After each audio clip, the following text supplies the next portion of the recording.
बिस्मिल्लाहिर्रहमानिर्रहीम। अस्सलाम वालेकुम। आज के लेक्चर में असी जेको फेल के बारे में पढ़ंदासूं। फेल वो लफ्ज़ है जो जुमले में हुअण, करण, पवण, थियण, साण जी माना ॾेखारे। फेल का सवाइ को भी जो जुमलो है वो पांजी मुकमिल माना या मफहूम ज़ाहिर न करे सकंदो है। फेल जो जुमले में वही किरदार है जहिड़े तरीक़े से एक इंसान के जिस्म में रूह जो जेको है नातो होंदो है, ताल्लुक होंदो है। जेकर इंसान के जिस्म में रूह ना होजे, रूह निकरी वने तो उन जिस्म जो या उन जेको बॉडी जो को भी जो फंक्शन ना है वो कहीं भी किस्म जी ना है। अड़े तरीके से जैं भी जेको है जुमले में फेल ना होंदो तो वो जुमलो भी ये समझो तो जिंदा न गणबो। असां उनके चई सघंदा तो मुर्दा जुमलो है वो जुमलो जेको पानी मुकमिल माना या मफहूम जेको वो ज़ाहिर नथो करे सके। तो फेल का सवाइ को भी जुमलो जेको है पांजो मफहूम या माना मुकमिल तौर पे ज़ाहिर न करे सकंदो है। असल में फेल की डेफिनेशन में जो a verb is a word used to tell something about some person or thing. A verb may tell us. Fail लफ्ज़ है जेको संगे जुमले में कहीं शख्स या कहीं शय के बारे में जेको बुधाए तो। फेल संग बुधाए तो को शख्स या शय छा करे तो। जुमलो संग फेल संग बुधाए तो कहीं शख्स या शय के मथा केड़ो कम या अमल थिए तो। उनका अलावा जेको फेल संग बुधाए तो को शख्स या शय छा है। उनका अलावा फेल संग बुधाए तो को शख्स या शय केड़े किस्म जो आए। जैसा कि व्हाट अ पर्सन और ए थिंग डज त एक शख्स या शय या को भी शख्स या शय छा करे तो। What is done to a person और अ थिंग त काई भी मानो या शय जे मथा छा तो थिए। व्हाट अ पर्सन और थिंग इज को भी शख्स या शय छा है। What kind of a person और अ थिंग इज को भी मानो ये शय केड़े किस्म जो आए। असल जो फारिग मिसाल जो है असलम ईट्स मैंगोज, असलम अंब खाए तो। हाने जे असां ॾिसूं था त इन जेको जुमले में जैसा पहले पढ़िया तो व्हाट अ पर्सन और थिंग डज को भी शख्स या शय छा करे तो। हाने जे असां ॾिसूं था त असलम ईट्स मैंगोज, असलम अंब खाए तो। हाने जे असां इन में ॾिसूं था असलम जेको है असां जो जुमले की शुरुआत में असां जो सब्जेक्ट है यो नाउन है और जो काम करे तो पियो वो सब्जेक्ट फाइल जो काम करे तो पियो। उनका बाद में जेकर असां ॾिसूं था त जुमले में ईट्स जेको है असां जो वर्ब है और उनका बाद में मैंगोज के असां ॾिसूं था यो भी असां जो नाउन है और जुमले में जेको है मफूल जो काम करे रहियो है। हाने जेकर असां ॾिसूं था जेका सब पहिरियां बार जेको है पॉइंट लिखियल मतलब व्हाट अ पर्सन और थिंग डज त एक मानो या शय छा करे तो। ॾिसो था असलम जेको वो छा करे तो। हां ईट्स में असां खबर पवे थी त असलम जेको वो छा करे तो, खाइण जो काम करे तो, खाइण जो अमल करे तो पियो। छा खाए तो पियो, अंब खाए तो पियो। त हाणे असां इन जुमले में खबर पई त को माना जेको है फेल जे जे असां खबर पई त असलम बाबा यो काम करे तो पियो। काम केड़ो दस खाइण जो। छा जे मथां करे तो पियो, यो काम छा जे मथां अप्लाई थिए तो पियो। इन जो एक्शन रिसीवर केर है असां ॾिसूं था तो मैंगोज अंब है। त हाणे असां जेका पहिरियां बा पॉइंट है व्हाट अ पर्सन और थिंग डज को शख्स या शय जेको छा करे तो। What is done to a person और थिंग त काई शय जे मथां छा थिए तो। हाणे ॾिसूं था त करण वारो केर है असलम है ऐं इहो एक्शन जेको छा जे मथां थी रहियो है मैंगोज जे मथां थी रहियो है। त हिकड़ो जेको है एक्शन डूअर है ऐं ॿियो जेको है एक्शन रिसीवर है। असां जेका बा पहिरियां पॉइंट आहिनि त उहे इन में जेको क्लियर थी वञनि था त what is done to a person और थिंग, व्हाट अ पर्सन और अ थिंग डज त माना को शख्स या माण्हू जेको शय छा करे थी ऐं या कंहिं शख्स या शय जे मथां छा थिए तो। त माना असांखे ये ॿई शयूं जेको कंहिं ॿुधायूं असांखे जेको आहे असांजो वर्ब आहे जंहिं असांखे ये ॿई शयूं ॿुधायूं त को शख्स या शय जेको छा करे थी ऐं कंहिं शख्स या शय जे मथां छा थिए तो। त असां चई सघूं था त असांखे जेको आहे फाइल के बारे में भी जेकी मालूमात है वो भी असांखे जेको आहे वर्ब ॾे तो फेल ॾे तो पियो ऐं असांजो जेको ऑब्जेक्ट है मफूल है उन जे बारे में भी जी जेकरे मालूमात या इंफॉर्मेशन है उहा भी असा के जेको है वर्ब दे दो। उन का बाद में व्हाट अ पर्सन और थिंग इज, तो बाबा को शख्स या शय जेको अच्छा है हाने तिसमें ही इज अ स्टूडेंट, हु शागिर्द है। त हाने असा के ते ही जेको स्टेट जी खबर पवे दी पई त ही बाबा जेको वो छा है, ही जेको वो स्टूडेंट है। स्टूडेंट केरा ही है। त असा चई सको था इते भी जेका असा के माना जान पवे दी पई या मालूमात मिले दी पई वो असा के जेको है इते फेल जेको असा इज आए इज अ वर्ब है वो असा के बुधाया तो बाबा ही जेको छा है, ही इज अ स्टूडेंट त ही जेको वो शागिर्द है। ही इज अ टीचर त ही जेको वो उस्ताद है। ही इज अ डॉक्टर त असा चई सको था त असा के जेकरे का मालूमात या इंफॉर्मेशन मिले थी पे को शख्स छा है या का शय छा है त उहा भी असा के जेको मालूमात है या असा की इंफॉर्मेशन है वो असा के जेको वर्ब दे दो। उनके बाद में ही Ali is a clever boy त हाने भी सोच असा के खबर पे तो अली छोकरो आए पर केड़े किस्म जो छोकरो आए और आखिर जो समझ पॉइंट है what kind of a person और थिंग इज, तो को शख्स या शय केड़े किस्म जी आए। त हाने असा के जेको आए हिते भी जेको है अली के बारे में जेको असा खबर या मालूमात जेको जो फेल जेको आए वो बताया तो अली जेको है एक क्लेवर माना होशियार छोकरो है। असा ने खबर पई थी माना अली जे होशियार हो जानी खबर पवे थी भाई त अब केड़े अली केड़े किस्म जो छोकर है होशियार है जेकरे ते हो जिया लेजी या डल हो जिया त असा के जेको उन जी इंफॉर्मेशन या मालूमात भी असा के जेको वर्ब या बाबा अली जेको है होशियार छोकर है,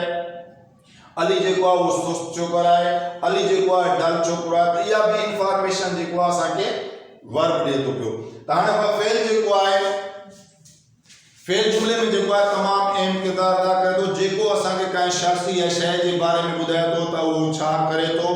या असा के फेल जो बुधाया था काई शख्स या शय जे मता छा केड़ो अमल थी रयो है।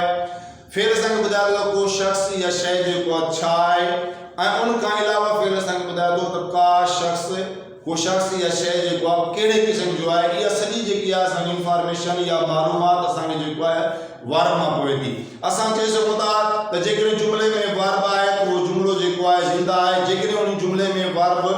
फेल ना आए तो वो जुमलो जेको है मुर्दा है और वो जुमलो जेको पानी मुकम्मल माना या मफहूम जेको अदा जेको नतो कर सके। असा चाहे एग्जांपल मिसाल सुना त आया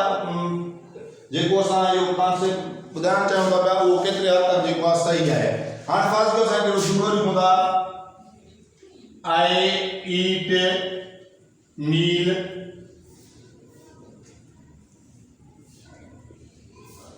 eat meal I eat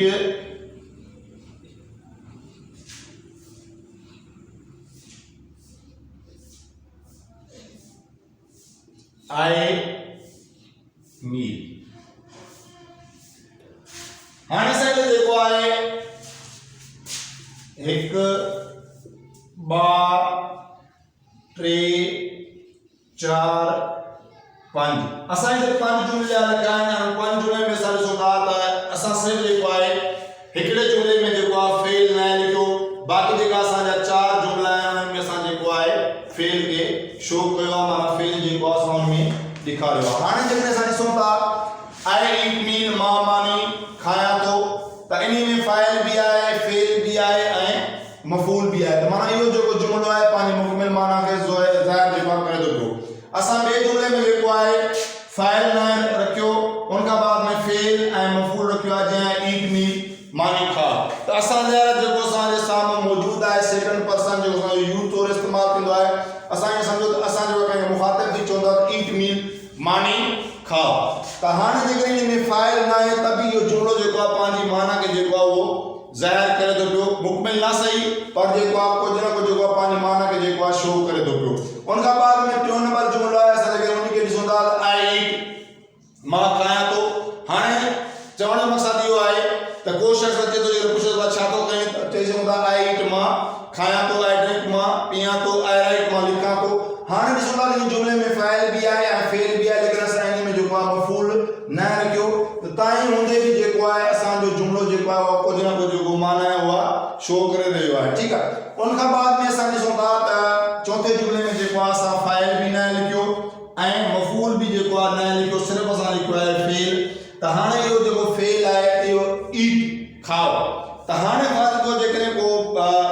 शख्स आहे जेको मौजूद आहे असां उन साम्हूं का शइ रखी आहे त असां उन ईट खा त उहो जेको आहे खाइणु शुरू कंदो चई सघूं था त असां जेको आहे हिते सिर्फ़ु जेको आहे फ़ाइल बि न आहे ऐं मफ़ूल बि न आहे सिर्फ़ु जेको आहे असांजो फेल आहे त उहो फेल बि असांजी कुझु न कुझु जेको आहे माना खे शो करे रहियो आहे ऐं उन खां बाद में जेकॾहिं असां पंजो जेको जुमिलो लिखियो आहे उन में असां फ़ाइल बि लिखियो आहे ऐं मफ़ूल बि लिखियो आहे लेकिन उन में जेको आहे असां फेल न रखियो त हाणे आई मील मां मानी हाणे मां मानी पचायां मां मानी खायां मां मानी ॾिसां मां मानी कंहिंखे ॾियां हाणे इन मां असांखे काई बि क़िस्म जेको पूरो मतिलबु आहे या उहा माना जेको आहे ज़ाहिर नथी थिए हाणे असां सम्झी सघूं था त जेकॾहिं कंहिं जुमिले में जेको आहे फेल न हुजे त उहो जुमिलो जेको आहे पंहिंजी मुकमिल माना या मफ़हूम जेको आहे ज़ाहिर नथो करे सघे असां उन जुमिले खे जेको आहे ज़िंदा जुमिलो नथा चई सघूं त हाणे जेका असांजा 4 जुमिला हुया पहिरें ऐं ईट मील मां मानी खायां थो ईट मील मानी खाओ ऐं ईट मां खायां थो ईट खाओ त इहे जुमिला कुझु न कुझु जेको आहे कुझु जुमिला जेका मुकमिल माना खे शो करे या त कुझु जेको आहे माना उनजो मफ़हूम या माना जेको आहे असांखे ॿुधाइनि था पिया उन सां कमु जेको आहे ॻाल्हि सम्झ में अचे थी पई जेको आख़िरी जुमिलो आहे जंहिंमें असांजो फेल जेको आहे बिल्कुलु मौजूदु न आहे त उन मां असांखे इहा ख़बर पवे पई त जंहिं जुमिले में फेल न हूंदो त उहो जुमिलो जेको आहे पंहिंजी माना जेको आहे मुकमिल तौर ते ज़ाहिर न करे सघंदो ऐं को बि जेको जुमिलो आहे उहो फेल खां सवाइ जेको आहे पूरो न हूंदो हाणे जुमिले में जेको आहे जेकॾहिं असां ॾिसूं था जुमिले में जेको आहे फ़ाइल बि हूंदो आहे फेल बि हूंदो आहे ऐं मफ़ूल बि हूंदो आहे ऐं असांखे जेको आहे जुमिले में जेका बि इंफॉर्मेशन या मालूमात आहे उहा असांखे जेको आहे उनजे फेल मां पवे थी फेल ॿुधाए थो त फ़ाइल छा थो करे ऐं फेल असांखे ॿुधाए थो त कंहिं शइ या शख़्स जे मथां जेको आहे कहिड़ो अमल या एक्शन जेको आहे उहो थी रहियो आहे उन खां अलावा जेको आहे फेल असांखे कंहिं शख़्स जी माना स्टेट ऑफ बीइंग माना कंहिं शख़्स जी जेको असांखे हालत स्टेट जे बारे में ॿुधाए थो त को शख़्स जेको आहे छा आहे ऐं उन खां बाद में फेल जेको आहे असांखे इहो बि ॿुधाए थो त को शख़्स इहा शइ कहिड़े क़िस्म जी आहे हाणे इहा सॼी जेकी इंफॉर्मेशन आहे मालूमात आहे इहा असांखे जेको आहे फेल जे थ्रू जेको आहे असांखे मिले थी असां फेल खे सिर्फ़ु जेको आहे एक्शन वर्ड माना कमु नथा चई सघूं फेल जेको आहे कंहिं जेको आहे हालत खे बि जेको आहे शो करे थो पियो कंहिं शइ जे थियण खे बि जेको आहे हैपनिंग खे बि जेको आहे उहो फेल जेको आहे शो करे थो पियो इंशाअल्लाह असां जेको आहे पंहिंजे अॻे लेक्चर में जेको आहे फेल जे बारे में जेको आहे तफ़सील सां पढ़ंदासूं अॼु जेको असां फेल जो जेको आहे इंट्रोडक्शन तारुफ़ जेको आहे उहो पेश कयो त फेल बाबति जेको आहे त फेल खां सवाइ को बि जेको जुमिलो आहे उहो पंहिंजी मुकमिल माना या मफ़हूम जेको आहे ज़ाहिर न करे सघंदो फेल खां सवाइ जेको आहे जुमिलो ईअं आहे जीअं जेको आहे इंसान जिस्म हुजे या बॉडी हुजे उनमें रूह न हुजे त उहो जेको आहे ज़िंदा न हूंदो अहिड़े तरीक़े सां जेकॾहिं जुमिले जे अंदरि बि फेल न हूंदो त उहो बि जुमिलो बि असां उनखे चई सघूं था त उहो असांजो जुमिलो आहे उहो असांजो मुर्दा जुमिलो आहे त फेल जेको आहे तमामु हिकिड़ो जंहिंखे चइजे कॾहिं त वसी ऐं जेको आहे त तफ़सील सां जेको आहे पढ़ण वारो टॉपिक आहे इंशाअल्लाह जेको आहे असां इनका बाद में जेको आहे इन जेको आहे टॉपिक खे तमामु जेको आहे तफ़सील सां इन जी जेको आहे काइंड सां जेको आहे इनखे पढ़ंदासूं जेके तव्हांखे असांजो अॼु लेक्चर पसंदि आयो हुजे इनखे लाइक कयो शेयर कयो ऐं असांजे यूट्यूब चैनल AWK अकेडमी खे सब्सक्राइब कयो उन खां अलावा असांजो पंहिंजो फेसबुक पेज आहे AWK अकेडमी नाले सां उनखे फॉलो कयो वरी महिरबानी अस्सलाम वालेकुम।